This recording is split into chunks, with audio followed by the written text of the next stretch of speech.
جی میں اس وقت موجود ہوں کراچی کے شہری علاقے کے پپری میں. یہاں لوور سیکنڈری اسکول کو بلا جواز بند کر دیا گیا ہے. یہاں کے بچے جو ہیں تعلیم سے محروم ہیں. کراچی ملیر کے علاقے پپری میں واقع لوور سیکنڈری اسکول گزشتہ 25 سال سے بند پڑا ہے. یہ اسکول ایک وقت میں تعلیم کا مرکز تھا، لیکن اب ویران عمارت اور خاموش گلیاں تعلیم کی روشنی کی بجھ جانے کی گواہی دے رہا ہے.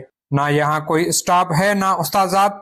اسکول کی بندش کے باعث علاقے کے بچے تقریباً 500 سے 600 تعلیم سے محروم ہو چکے ہیں. دیکھیں سندھ گورنمنٹ کے دعوے دھرے ہوئے ہیں اور اس سے آگے کوئی بھی ان کا کام نہیں ہے، کوئی کردار نہیں ہے.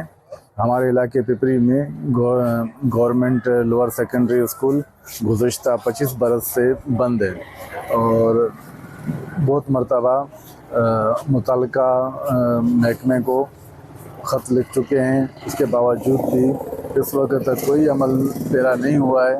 ہم مطالبہ کرتے ہیں سردار شاہ سے اور خاص طور پر وزیر اعلیٰ سندھ سے کہ وہ سردار شاہ اور دیگر محکمہ تعلیم کے افسران کو ہدایت دیں کہ پپری کی عوام کے لیے اس جدید دور میں لوور سیکنڈری اسکول جو 25 برس پہلے بہت ہی بہترین انداز سے چلتا تھا وہ آج بند ہے اور یہاں کے سینکڑوں بچے تعلیم سے محروم ہیں اور یہاں پر پرائیویٹ اسکولوں کے رحم و کرم پر ہیں جن کے کوالیفائڈ ٹیچرز بھی نہیں ہیں.